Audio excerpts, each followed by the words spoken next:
اللہ رسول کے ذکر سے کمال کی محبت ہمیں ہونی چاہیے. اور یہ کام آپ رسم ادا کرنے کے لیے نہ کریں بلکہ محبت میں کریں. جب بندہ اللہ کی محبت میں نماز پڑھے گا نا تو اس کو کہنا نہیں پڑے گا نماز کے مسائل سیکھو, وہ خود بخود سیکھ لے گا, ہے نا. اسے تڑپ ہوگی کہ میں اپنے رب کی بارگاہ میں اور اچھے سے حاضر ہوں اور بہتر طریقے سے حاضر ہوں. اور یاد رکھیں, میری مائیں بہنیں بھی سن رہی ہیں, امت نے ایسی مائیں بھی دیکھی ہے نا کہ جنہوں نے, ہم اس بات کی گارنٹی نہیں دے سکتے کہ ہم یہاں تقریر کر کے جائیں گے تو آپ کا بچہ نمازی ہو جائے, لیکن تھوڑی سی توجہ سے آپ کا بچہ نمازی ہو جاتا ہے نا. آپ نے بابا گنج شکر کے بارے میں سنا ہے کہ ان کی والدہ ان کے مصلے کے نیچے چینی رکھ دیا کرتی ہے نا, اور جب وہ نماز پڑھتے ان کو مصلے کے نیچے سے چینی مل جاتی.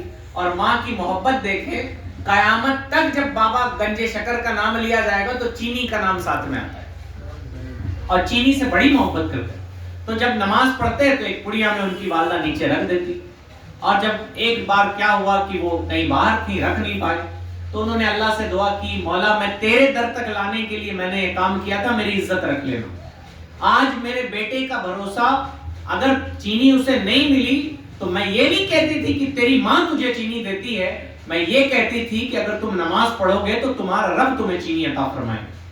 اور یقینی طور پہ ہمیں ملتا اپنے باپ سے ہے, اپنے بھائی سے ہے, دینے والی اللہ کی ذات. ورنہ دنیا میں ایسے بھی باپ ہیں جو اپنی اولادوں سے بھی بات نہیں کرتے, ان کو پیسے بھی نہیں دیتے, ان کی پرورش بھی نہیں کرتے. آپ دیکھتے نہیں اپنے علاقوں میں ایسے بھی بھائی ہیں جو ساتھ میں رہتے نہیں. یہ اللہ کا کرم ہے کہ اس نے آپ کے والد کے دل میں آپ کی محبت ڈالی ہے کہ وہ آپ پہ نوازشیں کر رہے ہیں.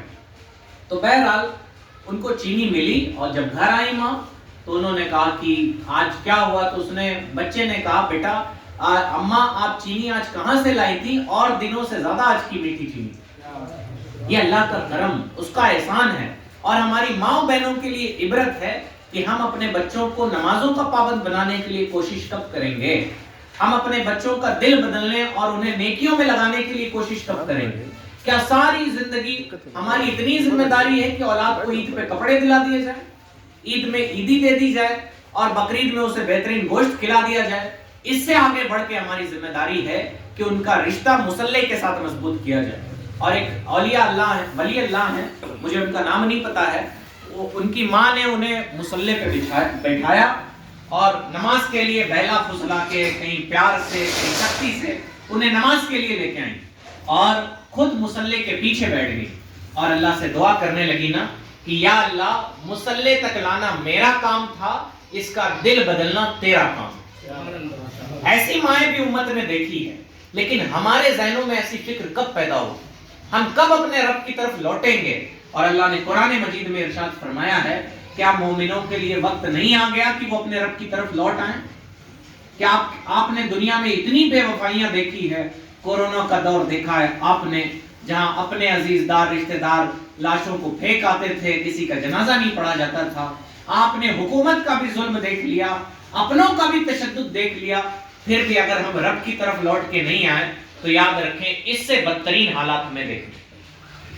نمازوں سے رشتہ مضبوط کریں, خود کا مضبوط کریں, اپنی اولادوں کا کرنا تو آپ کی ذمہ داری ہے.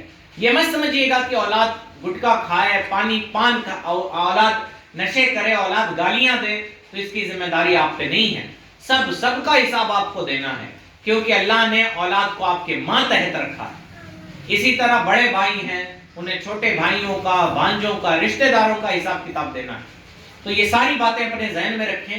مسلمان اپنی زندگی آزادانہ نہیں گزارتا. نبی نے فرمایا, حدیث پاک کا مفہوم ہے کہ مومن کی مثال اس اونٹ کی طرح ہے جس کی نکیل اس کے مالک کے ہاتھوں میں. اگر نکیل نکل گئی ہے تو گویا آپ کی دنیا بھی برباد اور آخرت بھی برباد ہے نا. دنیا میں بڑے پڑھے لکھے مسلمان ہیں اور بہت زیادہ پیسے والے مسلمان ہیں, لیکن آپ یقین جانیں کہ مسلمانوں کی سوشل ویلیو کچھ نہیں ہے. مسلمان آج پریشان حال ہے کہ نہیں؟ تو آپ کیسے کہہ سکتے ہیں؟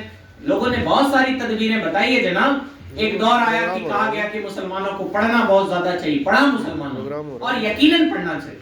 ایک دور آیا کہا گیا مسلمانوں کی سنسد میں حصہ داری ہونی چاہیے, ہوئی حصہ داری, آج مسلمان سنسد میں بھی بیٹھے ہوتے ہیں. ایک دور آیا کہا گیا مسلمانوں کو فلانے چیز میں, مال و دولت میں. آج مسلمان لڑکے کہتے ہوئے ملتے ہیں, ارے مولانا صاحب پیسہ ہے تو سب کچھ ہے, آپ کیا جانیے گا. آپ کو دنیا داری کیا پتا، پیسہ بس کمانا چاہیے، ہے نا، پیسہ خوب کمانا چاہیے، تمیز تہذیب ہو نہ ہو، یہاں تک لوگوں نے ہماری آنکھوں کے سامنے کہا۔ لیکن جناب آپ کے حالات نہیں بدلے۔ آپ لوٹ، ایک طبیب تھا نا، اس کے پاس ایک بوڑھا آدمی گیا، لیکن جو ڈاکٹر تھا وہ بڑا ایماندار تھا۔ اس نے کہا کہ میری کمر میں بہت درد ہو رہا ہے۔ تو ڈاکٹر نے کہا آپ کو کوئی بیماری نہیں، بڑھاپے کا اثر۔ تو اس نے کہا میں چیزیں بھول جاتا ہوں۔ کہا کہ آپ کو کوئی بیماری نہیں، بڑھاپے کا اثر۔ آج کا چور ڈاکٹر ہوتا تو دوائیں لکھ دیتا۔ پھر گیا اور کہا کہ مجھے فلانی دقت ہے۔ کہا بڑھاپے کا اثر ہے۔ تو اس نے جھنجھلا کے کہا کہ ارے یار سب بڑھاپے ہی کا اثر ہے۔ تو کہا یہ جو غصہ آ رہا ہے نا، یہ بھی بڑھاپے کا ہی ہے۔ اس میں ہمارے لیے بہت بڑی عبرت ہے کہ جناب جتنی مصیبتیں ہیں نا، ان کا ایک ہی حل ہے، وہ ہے دین اسلام۔ اگر آپ اس سے دور رہے تو ٹھیک ہے، آپ اور دن غفلت میں گزار لیجئے، دیکھیے آپ کی قسمت پلٹتی کہ نہیں پلٹتی۔ آپ گزار لیجئے اور دن آوارگیوں میں، عیاشیوں میں، دیکھیں آپ کی قسمت پلٹتی کہ نہیں پلٹتی۔ اپنے رب کی طرف لوٹ آئیے۔ یقین جانیں جن کا رشتہ ان کے رب سے مضبوط ہوتا ہے، دنیا میں وہی قومیں کامیاب ہوتی ہیں۔ تو مصلوں سے رشتہ مضبوط کیجئے، قرآن مجید سے اپنا رشتہ مضبوط کیجئے۔ قرآن پڑھنا یہ حافظ صاحب کی، قاری صاحب کی، مولانا صاحب کی ذمہ داری نہیں۔ اب تو لوگ بتاتے پھرتے ہیں کہ مولانا لوگ قرآن ہی نہیں پڑھتے۔ ارے جناب آپ کو مولانا کا حساب تھوڑی نہ دینا ہے، امام صاحب کا پاؤں ترچھا رہتا ہے، بتاتے ہیں لوگ۔ اپنی فکر کیجئے تھوڑی سی، ہے نا، وہ جو کریں گے وہ جانے۔ اور مولانا کے بارے میں تو اور بے فکر ہونا چاہیے۔ اعلیٰ حضرت نے لکھا ہے کوئی عالم صاحب بیٹھے ہوں اور جماعت کا وقت ہو جائے تو اسے بتانا بھی نہیں چاہیے کہ جماعت کا وقت ہو گیا، کیونکہ وہ تم سے زیادہ جماعت کی اہمیت جانتا ہے، اور جو نہیں جانتا ہے اسے بتایا جاتا ہے۔ آپ کی ذمہ داری نہیں ہے۔ آپ کو یہ اتنا آپ کر سکتے ہیں کہ اس محفل سے اٹھیے، اٹھنے کی وجہ لوگ پوچھیں تو کہہ دیجئے نماز پڑھنے جا رہا ہوں، چلے جائیے نماز پڑھنے۔ تو تھوڑی توجہ اب ہوتا ہے نا، جب میلاد ہوتی ہے تو اماں ابا جب اٹھتے ہیں نا، بڑے لوگ گھر کے، تو اپنے بیٹے سے کہتے ہیں سنے ہو مولانا صاحب کا آتا ہے، اب سدھر جاؤ۔ جناب ایسا نہیں ہے، یہ ہمارے نبی کی سیرت نہیں، نبی نے کر کے دکھایا۔ اگر آپ نبی علیہ السلام چاہتے نا تو ان کے ساتھ سونے چاندی کے پہاڑ سلتے۔ نبی نے پیٹ پہ پتھر باندھے۔ ابھی آپ کو بھوک لگی ہو تو آپ 1 گھنٹہ محفل میں نہیں بیٹھیں گے، ہے نا، آپ اٹھ کے چلے جائیں گے اور کھا کے آئیں گے۔ نبی نے مصیبتیں اٹھائی ہیں، پریشانیاں برداشت کی ہیں اپنی امت کی خاطر، اور کر کے دکھایا نبی علیہ السلام نے۔ اتنی نمازیں پڑھی، آج تو امتیوں سے 5 وقت کی نمازیں نہیں پڑھی جاتی۔ نبی نے اتنی راتوں میں عبادت کی ہے کہ نبی کے پاؤں مبارک سوج جاتے۔ آپ نے قرآن پڑھا ہی نہیں پیارے۔ اللہ نے قرآن مجید میں کہا ہے قم اللیل الا قلیلا، اے محبوب آپ رات میں تھوڑا قیام کیا کیجیے۔ اتنی عبادت کی ہے کہ اللہ نے وحی نازل فرمائی، محبوب آپ ساری رات مت کھڑا رہا کیجیے، آپ کے پاؤں میں تکلیف ہو جائے۔ اتنی عبادت کی ہے نبی علیہ السلام نے، اتنی مشقتیں دین اسلام کے راہ میں اٹھائی ہے نبی علیہ السلام نے۔ ہم آپ نے تو کبھی ایک پتھر بھی نہیں کھایا۔ تو بہرحال قرآن مجید سے بھی اپنا رشتہ مضبوط کریں۔ آپ ایک آدمی تھا نا، اس کے بارے مشہور تھا کہ بہت اچھا آدمی نہیں۔ جب وہ مر گیا تو کسی نے خواب دیکھا کہ جنت میں ٹہل رہا ہے۔ تو لوگوں نے پوچھا، اس کی بیوی سے جا کے کہا تیرا شوہر کون سا اچھا کام کرتا تھا جس کی وجہ سے وہ جنت میں ٹہل رہا؟ اور میں بتاؤں میری یہ شکایت ہے کہ عورتوں کی بنسبت مرد حضرات قرآن چھوتے بھی نہیں۔ ہماری گھر کی مائیں بہنیں تو قرآن پڑھ لیتی ہیں، ہمیں تو توفیق نہیں ہوتی کہ ہم قرآن لے کے بیٹھتے ہیں۔ چلیں آپ کو پڑھنا نہیں آتا ہے، میں اسی لیے بتا رہا ہوں کہ پڑھنا نہیں آتا ہے جنہیں وہ کیا کریں، پہلا کام تو وہ یہ کریں کہ پڑھنا سیکھ لیں۔ آپ کو آخرت میں سمجھ آئے گا کہ دنیا کی غفلت کتنی بھاری پڑے گی۔ تو میں آپ کو بتاؤں، اس کی بیوی نے بتایا کہ ایسا ہے کہ وہ صبح یا جب بھی اسے وقت ملتا وہ نہا دھو کے اچھے کپڑے پہن کے خوشبو لگا کے قرآن لے کے بیٹھ جاتا تھا، اور اس کو قرآن پڑھنا نہیں آتا۔ وہ ہر لائن پہ اپنی انگلی پھیرتا تھا اور کہتا تھا یا رب مجھے پتا نہیں ہے کہ کیا لکھا ہے، لیکن جو بھی لکھا ہے سچ لکھا۔ کمال کی محبت تھی اس کی قرآن مجید سے۔ اس کو پڑھنا نہیں آتا تھا، رو رو کے اللہ کی بارگاہ میں کہتا تھا یا اللہ مجھے قرآن پڑھنا نہیں آتا، میں بڑا کم نصیب ہوں، لیکن میں گواہی دیتا ہوں کہ اس قرآن میں جو لکھا ہے وہ سچ لکھا ہے۔ ایسی کمال کی محبت، اور اللہ نے اس کی بخشش فرمائی۔ قرآن پڑھنا نہیں آتا تھا بظاہر۔ اب اس کا یہ نہیں مطلب کہ آپ بھی قرآن مت پڑھنا سیکھیے اور جا کے بس ایسے ہی کرتے رہیے، یہ مطلب نہیں ہے اس کا۔ قرآن نہیں آتا تو قرآن پڑھنا سیکھیے، یہ غفلت والی زندگی مت گزاریے۔ تو قرآن مجید سے رشتہ مضبوط کیجئے. آپ کی دکھ پریشانیاں ہوں, آج مسلمانوں کے بچے آپ جا کے دیکھیں اسٹیشن پہ, وہ اب تو کھلے عام, ابھی بستی جانا ہوا تھا کل تو راستے میں دیکھا کہیں لکھا ہوا تھا چائے سٹا ٹی کیفے. چائے سٹا سمجھتے ہیں, وہ سگریٹ پیتے ہیں ہمارے بچے. ہم نے انہیں بتایا نہیں ہے کہ ہمیں مصیبت کے وقت میں کن بارگاہوں میں حاضر ہونا ہے, ہم نے انہیں نہیں بتایا ہے نا. ہم نے انہیں یہ سبق نہیں پڑھایا ہے کہ جب پریشانی آئے تو کیا کرنا ہے. نتیجتاً وہ اپنے دوست کے پاس جاتا ہے اور دوست کہتا ہے لے بیٹ مار لے تھوڑا سا ڈپریشن ہلکا ہو جائے. وہ کسی نے کہا تھا نا کہ میں کھانا سہارا دیتا ہے نہ جام سہارا دیتا ہے, ہم کو تو مدینے والے کا بس نام سہارا دیتا ہے. تو اپنی اولادوں کو یہ سبق پڑھائیے کہ جب مصیبت ہو پریشانی ہو تو اپنے نبی پہ درود پڑھو, پریشانیاں حل ہو جائیں. یہیں پہ ایک ڈاکٹر بیٹھتے ہیں جن کو چھیدی کے نام سے مشہور, میں نے ان کے وہاں ایک بچے کو دیکھا ہے کہ ان کے پیر کا ناخن اس کا نکلنا تھا, اچڑنا تھا, تو اس کے گھر والے کھڑے تھے سارے, ہم بھی موجود تھے. تو اس بچے کو کہا سن نہیں کریں گے, ایسے ہی تمہارا نکال دیں گے. اب تو وہ تو پریشان رونے لگا. پھر اچانک اس کے ذہن میں پتہ نہیں کیا آتا ہے, وہ اپنے رشتہ دار سے کہتا ہے کہ ذرا موبائل دے دیجئے مجھے اور کر لیجئے جو کرنا ہے. تو میں نے کہا گجب آدمی, یہ سن موبائل سے تو سن ہوتا نہیں جناب, سوئی سے سن ہوتا ہے. میں نے کہا یہ کرے گا کیا.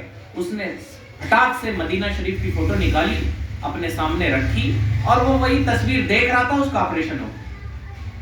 کس نے سکھایا تھا کہ پریشانی کے وقت اپنے رسول کو یاد کیا جاتا ہے, پریشانی کے وقت اپنے رب کو یاد کیا جاتا ہے, پریشانی کے وقت جا کے چائے سٹا نہیں پیا جاتا بلکہ مصلی بچھا کے اللہ کی بارگاہ میں التجائیں کی جاتی.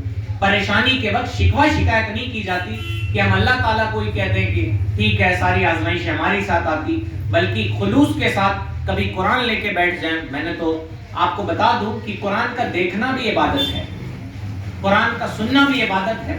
خود نہیں پڑھ سکتے, اپنی اولادوں سے پڑھ کے سنیے, ہے نا, اور محبت کے ساتھ سنیے. اور قرآن پڑھتے سنتے دیکھتے وقت انسان کے دل میں جو بھی جائز تمنا ہوتی ہے اللہ پوری فرما دیتا ہے. یہ قرآن کی برکت ہے. لیکن اب تو قرآن بھی صرف رمضان میں سنا جاتا ہے, وہ بھی عالمون تعلمون والا, سمجھ ہی نہیں آتا کہ امام صاحب کہہ کیا رہے ہیں کہ نہیں. ان کو بھی 4 جگہ پڑھانا ہوتا ہے, ان کے بھی اپنے مسائل ہیں. تو بہرحال قرآن کی بے حرمتی نہیں ہونی چاہیے, ہے نا. اور آپ کے حافظ صاحب قرآن کی بڑی خدمت کرتے ہیں, اور آپ کے حافظ آفتاب صاحب, تو ان کے لیے دعائیں بھی کیجئے کہ ایک گوشے میں بیٹھ کے بچوں کے سینوں میں قرآن محفوظ کرانا یہ بہت عظیم خدمت ہے. تو اللہ تعالیٰ ان لوگوں کو سلامت رکھے. تو قرآن سے رشتہ مضبوط کریں, نماز سے رشتہ مضبوط کریں, اپنے رب سے اپنا رشتہ مضبوط کریں, اور اپنے بچوں کے سینے میں یہ تعلیم دیں. ورنہ نتیجتاً ہماری اولادیں جس بے روی کا شکار ہے وہ نہایت طور پہ مہلک, ہلاک کر دینے والی چیز. ٹھیک, تو عبادتوں سے تھوڑا رشتہ مضبوط رکھیں. لوگ ہم سے کہتے ہیں کہ حضرت تھک گئے ہیں کہہ کہہ کے بچے نماز نہیں پڑھتے, تو ان سے ہم ایک ہی جملہ کہتے ہیں, کہنا بند کر دیجیے, کرنا شروع کیجیے, ان کے سامنے کیجیے. جب بچہ دیکھے گا کہ میرا باپ روزانہ فجر میں اٹھ کے شدت کی ٹھنڈی میں نماز پڑھنے جاتا ہے تو مجھے بھی جانا چاہیے. جب بچہ دیکھے گا, اور اگر یہ بیڑا آپ اپنے اوپر اٹھا لیجئے تو کتنی پیاری بات ہے. اگر آپ کے والد فجر نہیں پڑھتے آپ خود پڑھیے, اور والد صاحب کو ادب کے ساتھ جگائیے, ان کا پیر دبا کے کہ ابو فجر کا وقت ہو گیا. اب یہ نہیں کہ فجر پڑھوے نہیں کرتے آپ, تان و تشنیع کرنے کا اختیار آپ کو نہیں ہے. آپ حاکم بننے کی کوشش مت کیجیے, بس دعوت دینا سیکھیے. جب اٹھیے تو اپنے بچے کو پیار سے اٹھائیے کہ بیٹا نماز پڑھ لو, ہے نا. اب تو اماں ابا بھی ایسے ہے پڑھ کھانا نہیں ملے. تھوڑا بچوں کو سکھائیے کہ بیٹا یہ وہ در ہے جہاں پہنچنا بہت ضروری ہے, اور ہمیں ان لوگوں کی طرح نہیں بننا ہے جو اللہ کو بھول بیٹھے.